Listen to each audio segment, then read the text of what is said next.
and welcome to Mind Gourmet. My name is Nina Kaiser. I'm the co-founder of Mind Gourmet and, as always, your host today. With me today is my dear friend Lisa Tahir. She is a psychotherapist, podcast host, artist, founder of psychoastrology, and the author of The Chiron Effect, Healing Our Core Wounds Through Astrology, Empathy, and Self-Forgiveness. Welcome, Lisa. Thank you for being my guest today.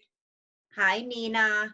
Thank you so much for having me on your show today. I'm really excited about our conversation that's about to emerge. Yeah, I'm so excited to speak with you about the Chiron Effect and to give everybody a little bit of an idea who you are and what you do. Let me introduce you just a little bit. Say that last part again. I said that I wanted to introduce you to my audience. Awesome. Mm-hmm. Thank you. Yeah, Lisa Tahir is from New Orleans, where she became a licensed clinical social worker in the year 2000. She expanded her practice to Los Angeles in 2014 and attained her second LCSW license in California in 2016. She is additionally certified in EMDR Level 1, Reiki Level 2, and as a thought coach through the Institute for Transformational Thinking in Los Angeles, California.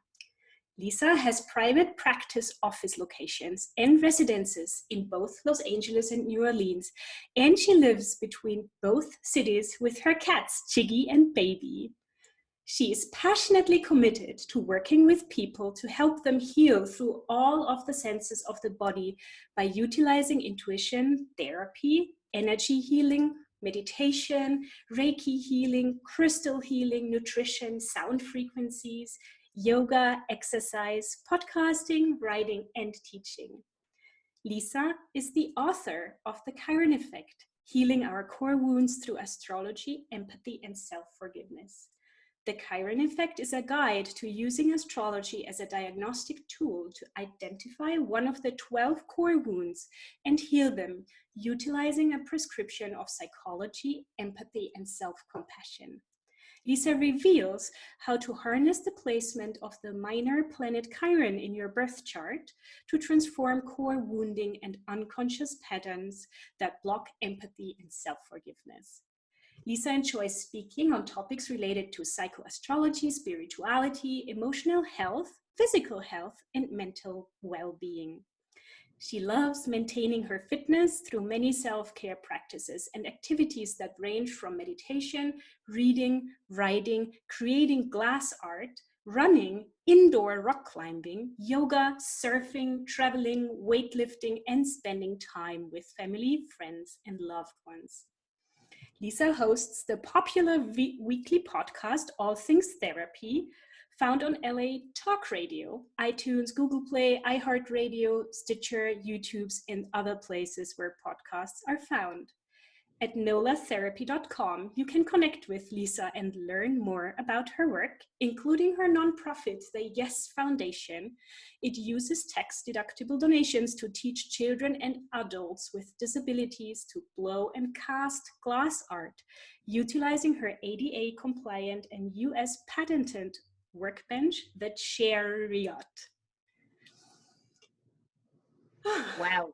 Thank you, Nina, for that introduction so much. Oh, it was totally beautiful to read it. And there is one of the two kitty cats. This is Baby, my little calico. She loves to be on like Skype and Zoom video chats. She seems to gravitate towards them. So this is Baby. Hey, Baby. I love like triple colored cats. Here in Germany, we say they bring luck. So welcome, Baby. I will take the luck that she brings. Absolutely. So how are you today? I feel very well, and I'm super excited about our conversation. And before I'm going to ask you the first questions, I wanted to share that really reading the Chiron Effect showed me a whole new aspect or a whole new perspective of how I can actually understand and look at the most painful areas and experiences in my life. So Chiron in my birth chart, as I have learned through you, is in Aries, and I really recognize myself in my core wounding. For example, in this like strange, almost illogical self-perception of being wrong, like Mm-hmm. fundamentally wrong, even though I can't really put a finger on it. And this, what you describe as relentless search for a stable and strong Identity. identity. Yeah. Yes. And like Yes. minimizing your needs and feeling you have to be self-sufficient. And so the way you describe the facets and details and messages and encouragement that Chiron's placement in my birth chart has for me has been really, really eye-opening and very helpful for me. So I wanted to say that first. Yeah, I didn't know that. I'm so delighted to know that that resonated with you to help Mhm. heal the Chiron and Aries placement, which has to do with the core wounding and one's sense of value and worth. And how, like you said, that it's almost as if one's identity, is shifting and it's solid for a moment, and then yet you feel like you need to strive, to do something else or be better. And it's really about learning that you're enough just as you are right now. I am enough, I think, is one of the affirmations for that chapter that I give, and really working out of performance-based love into just receiving love because of who you are, not based upon anything else. So that's one of the aspects for the Chiron and Aries individual. And I'm so glad it was helpful. Yeah, it was and still is, because I think it needs time to really integrate and digest. But I'm a person who often like accesses new information through her mind, and so this is really it helps my mind to understand. And I want to just back up just a little bit and ask you, so what was your journey and how did it like lead you to who you are today and to writing this wonderful book? Sure.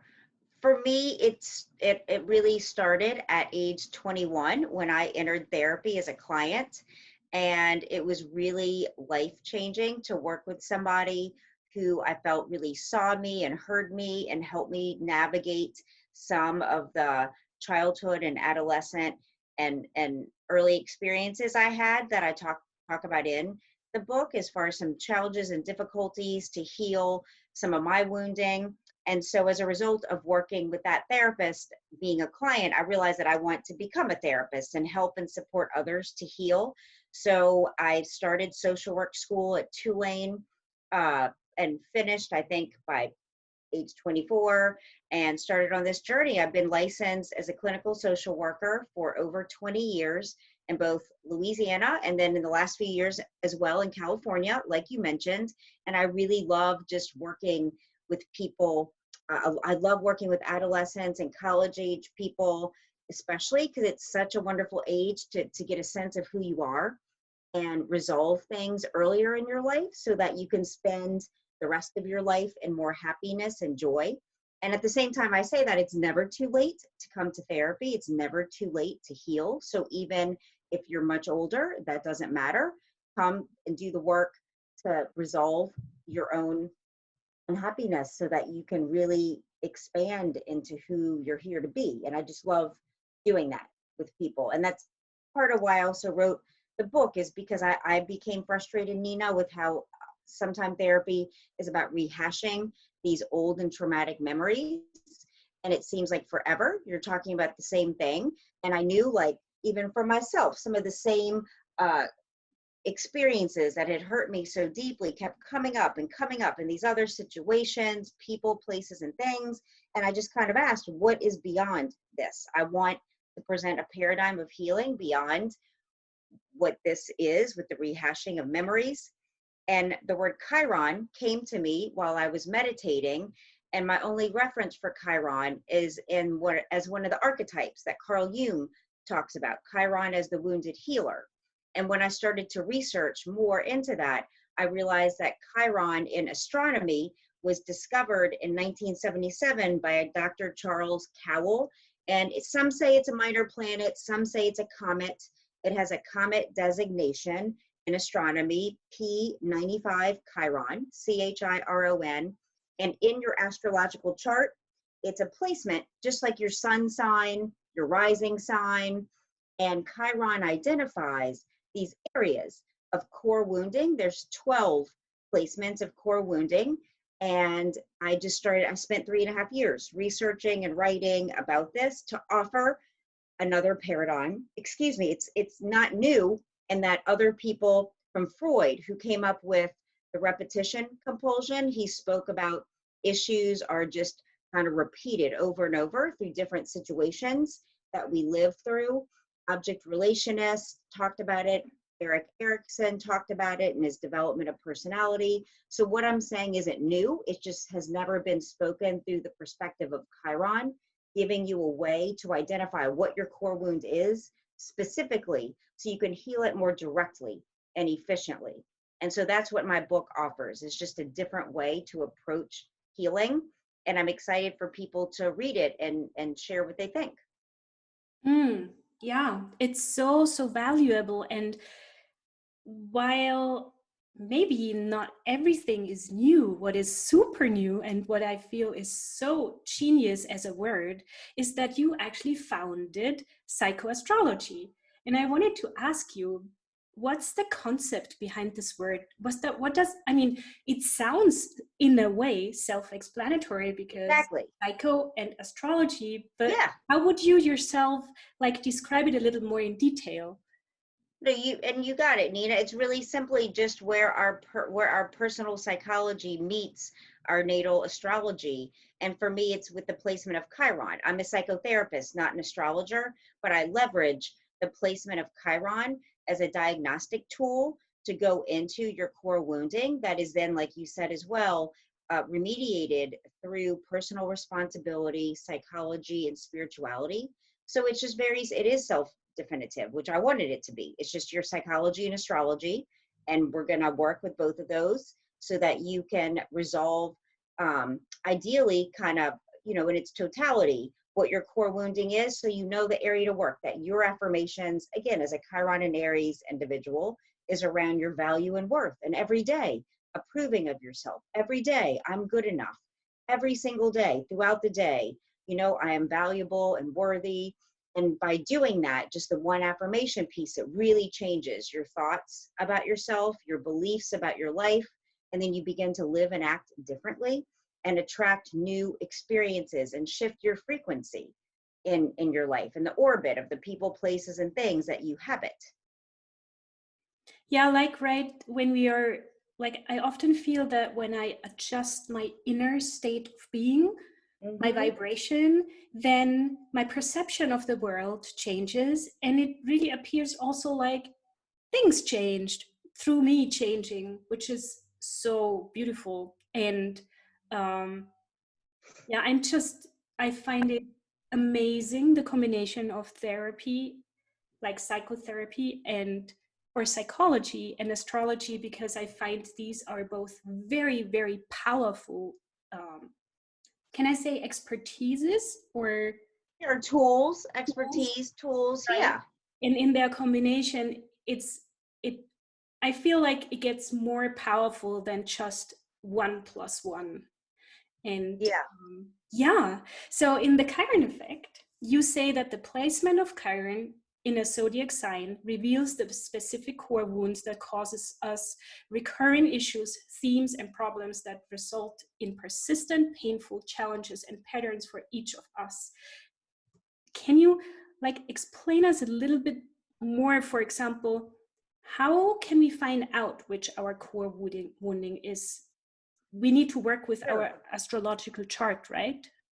Well, so what readers will receive, which makes it super simple, is there's a chart in my book according to date of birth, where you just simply look at when you're born, and it tells you right there what sign your Chiron is in, meaning that your Chiron will be in one of the 12 signs of the zodiac, like you said, in Aries, Taurus, Gemini, Cancer, Virgo, Libra, Scorpio, Sagittarius, Capricorn, Aquarius, or Pisces.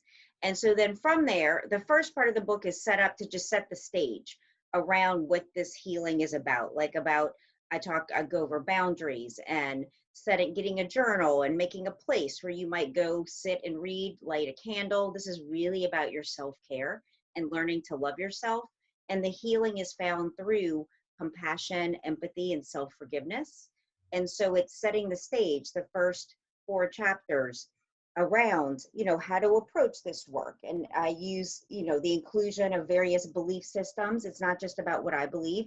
My book helps you tap into what you believe and become more clear about it so that you apply that to this work. So it's really bringing your full self to this information and making it your own.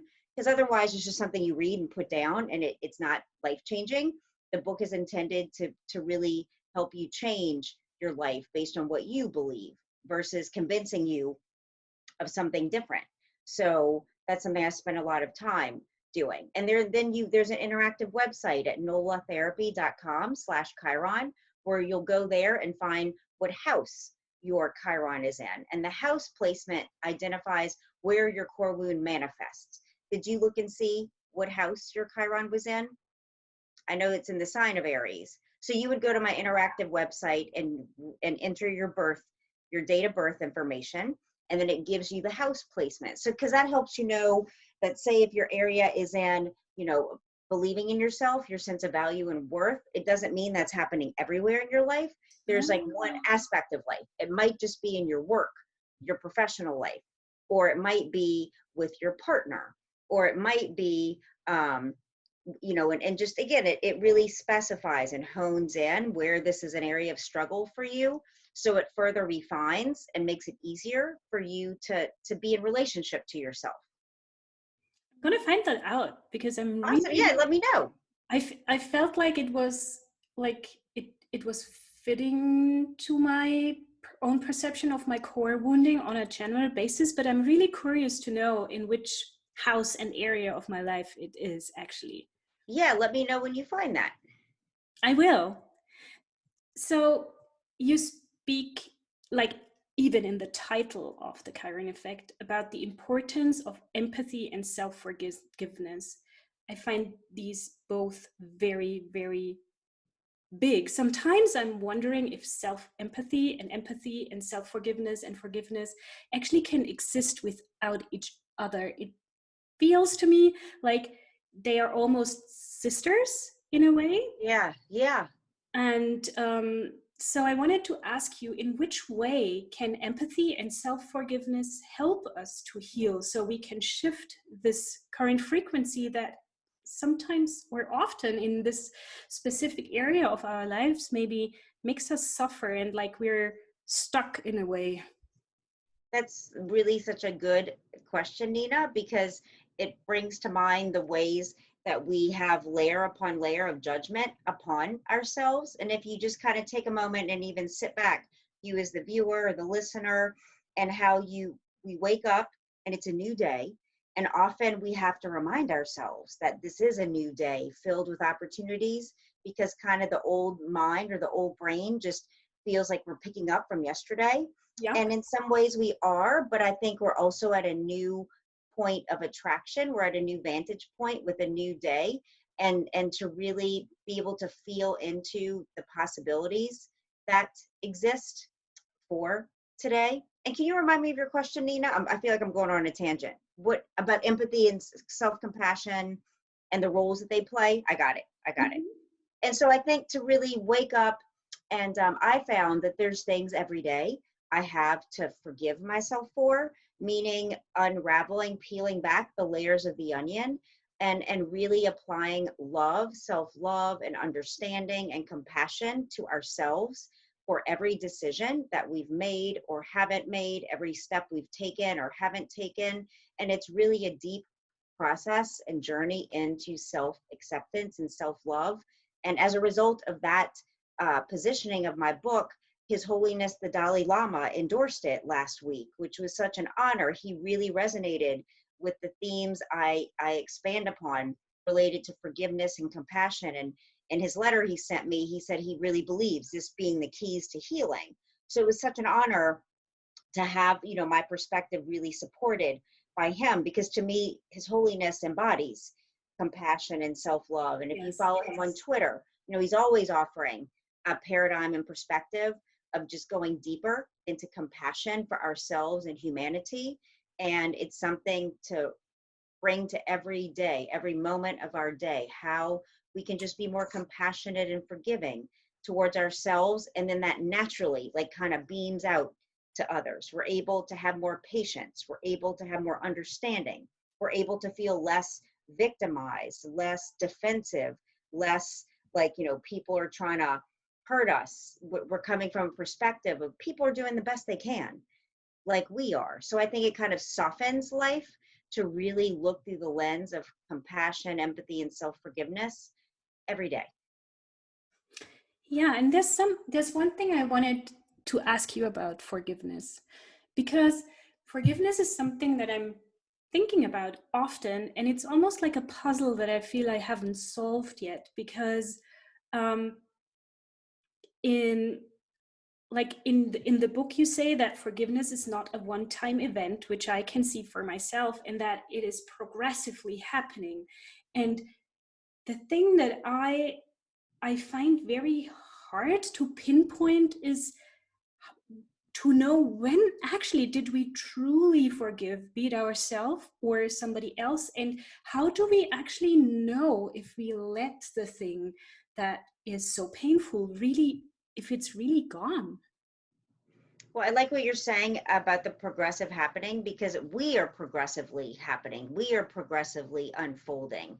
And so many of the psychological processes and spiritual processes in our lives are just continually unfolding, like our path before us, like in achieving our goals and living our lives. So in the same way, forgiveness, there's some simple things that are really easy to forgive. Some experiences are just kind of instantaneous with a minor infraction, a minor issue, and somebody says they're sorry, I apologize. It's like, oh, no problem. My book is addressing the more deeper, the core wounds, like, abandonment, Yep. core wounding and power and its expression, and a disconnection from the immaterial world, from spirituality. I mean, like there's 12 like deep core wounding. So these are the issues and topics and experiences that often, feel like, can we ever move beyond these experiences? And we do move beyond them, I found, progressively. If you kind of take the pressure off of yourself that you have to forgive, you need to forgive, I don't know how to forgive, it can get so mental, and really Yes. drop into your body and your heart space, around allowing yourself to first forgive you for whatever it is, to take the time and it's not just time that heals our wounds, I write about, it's what we do with our time that is actually healing. So to use the affirmations in my book for every placement of Chiron, I give takeaway steps for every placement as well, so you can try out some new behaviors specifically to help you learn to forgive yourself and others over time, to really free yourself from like the mental bondage that you might have been carrying around, or feeling like you need someone else to even make the amends. Ideally, that is the easiest, when someone comes to us and they are so deeply sorry for hurting us. But I found a lot of the times we don't get that acknowledgement, and we're left to deal with this alone. And you can still heal fully. You don't need another person's acknowledgement to heal. You can acknowledge yourself. You can witness yourself and be witnessed by others. The book in itself is me witnessing you as the reader, and in your own process and journey of healing. And so I believe it's in that kind of co-creation that forgiveness happens. What do you think?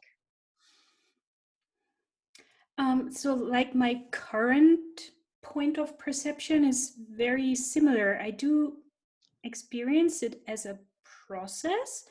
I do not necessarily see always progress. And I see that at certain times when I'm in certain states, inner states, I'm closer or further away to this feeling of being free from something. Yeah, exactly. And I personally, I believe, I'm not sure, I find it the hardest to forgive myself, actually. Yeah, I think Um, most people do, Nina. yeah. And I think it is by your emotional state that we know where we are in that process, and to even take the judgment off of yourself, that I hear a slight tinge of that it's okay. There are moments when we feel like, oh my gosh, I got this, I feel resolved around it. And then something happens down the road, we're triggered and it brings it back up. That's just life. I mean, we're so complex. We're constantly in these circular patterns of experience and then, being reminded. And it's just an opportunity to heal at a different level. So no need to judge yourself at all.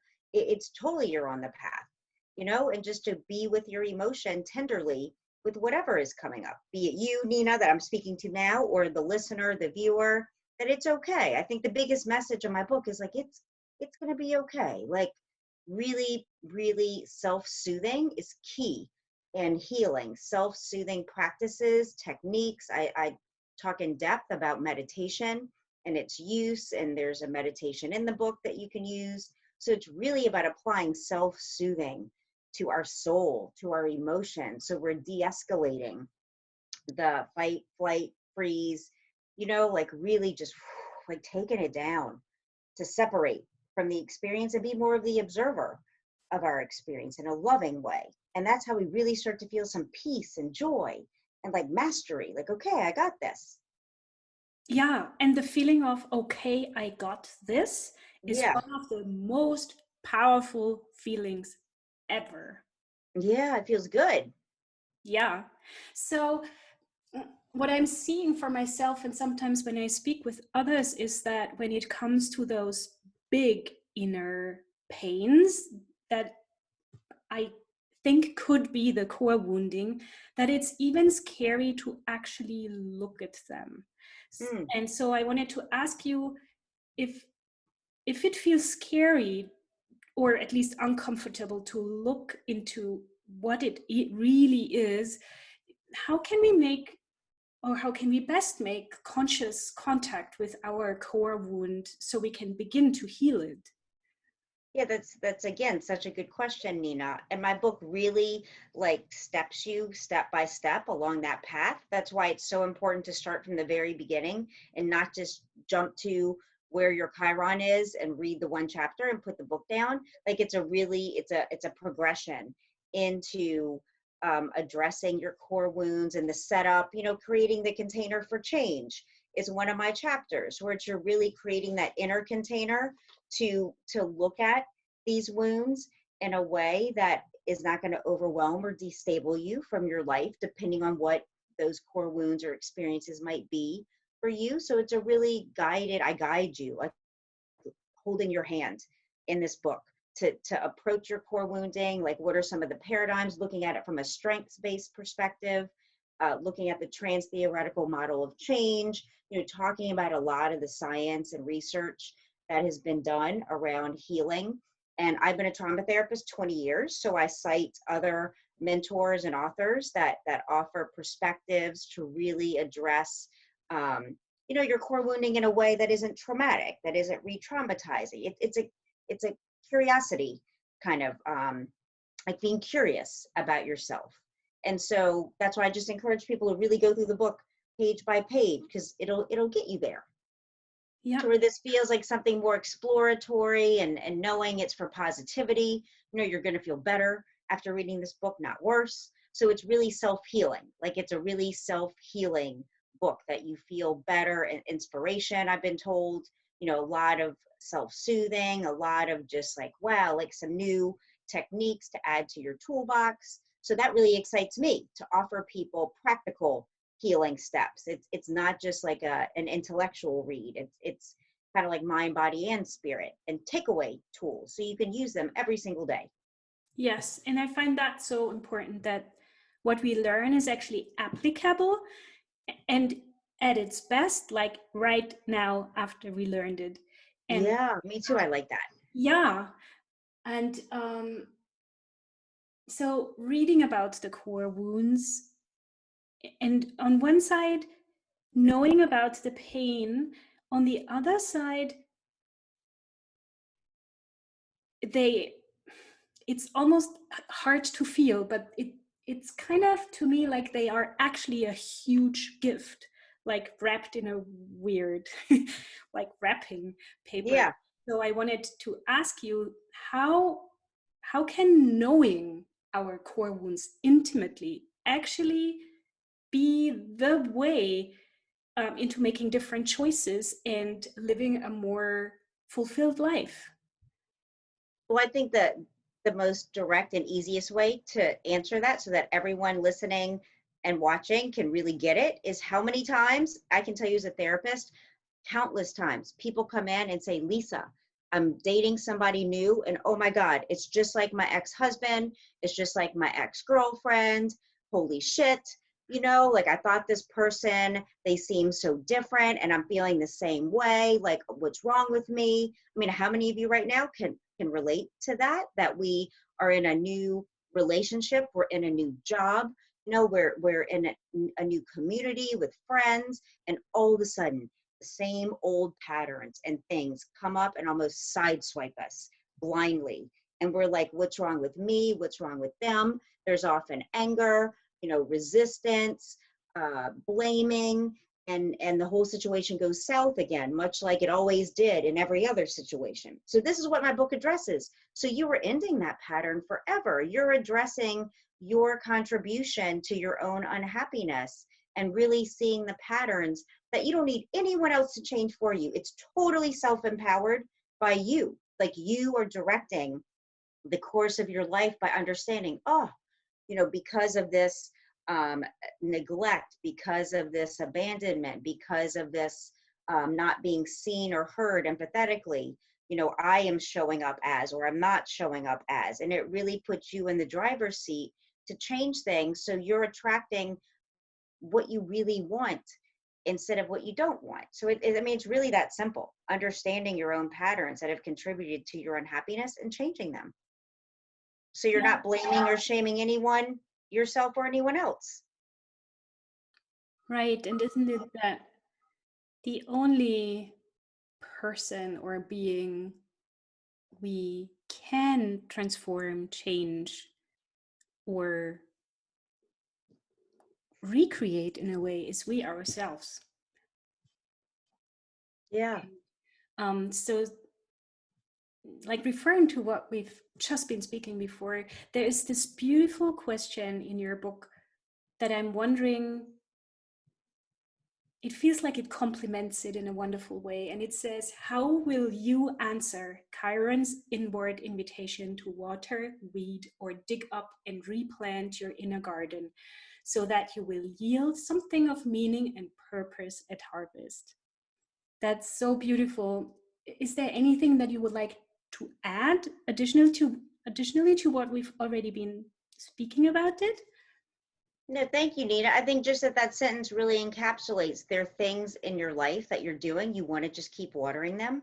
They're going well. You're doing well. Like you keep doing those things. You might want to weed out some of the negative and self-defeating thoughts that are telling you you're not good enough or you can't do this. So it's really about identifying what you want to keep in your life that's working and what you want to change that's not, and a very explicit guide on doing that with the layer of helping you understand the deeper belief systems operating based upon your core wounding, so you're more conscious in life and not operating from that paradigm anymore. There's a new paradigm that brings you clarity. You're able to operate in your life with clarity, even knowing, I know this wound is here and sometime it pops up. However, I'm going to choose, from this perspective, and feeling valuable, worthy, whatever it might be for you. And so it just makes life, I'm finding, a lot easier to navigate. And it's very, very empowering. Like you said before, this feeling of, I got this, I can do it. Yes, we And all so, need to feel that, Nina. yeah, I certainly do. Yeah, And me I too. wanted, um, yeah, I wanted to ask you, so for everybody who is watching and listening and would like to know more about you, how they can work with you, where they can buy the Chiron Effect, how they can connect with you, find your podcast, where would you like them to go? Sure. First, I want everyone to know that you are my publicist, who I love so much, besides being my friend. And I'm so grateful to work with you in this close way, almost weekly now. I appreciate you so much. You've added so much to my life and brought depth even, and some much guidance around how to even put this book into the world in this is the first step of that together. So like publicly, so I'm really grateful for you. I just want everyone to know that you're my publicist and really good at what you do. Oh, And thank you, Lisa. you're I love welcome. you right back. Yes, me very much here. So as well. And just like you said in the beginning of our show, nolatherapy.com, NOLATHERAPY.com is where you can reach me, order my book that's available now on pre-sale. It ships to you November 10th in the US and December 10th in Europe. And so please pre-order it so the publisher knows how many to print and get that to you in a timely fashion. And I do phone, Skype, FaceTime, and Zoom sessions with people all over the world to work together. Join my email list there at NOLA Therapy. I send out a newsletter once a month highlighting my podcast guests and like a little blurb about them. And because I interview so many diverse people, many of the guests you've even sent me, some of your dear friends. So I just like people to know, what's out there. Again, my mission is to change consciousness one conversation at a time. And I think we do it like in this kind of exchange, sharing our thoughts and feelings, being witnessed and heard by others, and then they loop in with their people, and it just kind of grows exponentially. Yeah. And to me, these kind of deep heart-to-heart conversations in which you share a mind and heart space that leaves so much room for things to emerge is just one of the most beautiful things in life. So for everybody who watches or listens, we'll of course link to every important place around Lisa right below this interview, so you can easily find her and connect with her. Oh, my dear, thank you from my heart for sharing this time and space with me. It was such a pleasure. You're welcome, Nina. Thank you so much for taking your time to spend it with me, talking about the book, and just be in my team. Thank you. Of course, I'm honored. Me too. So goodbye, everybody. It's our pleasure here at Mind Gourmet to support you with our food for thought. Bye, Lisa. Bye, everyone. Bye.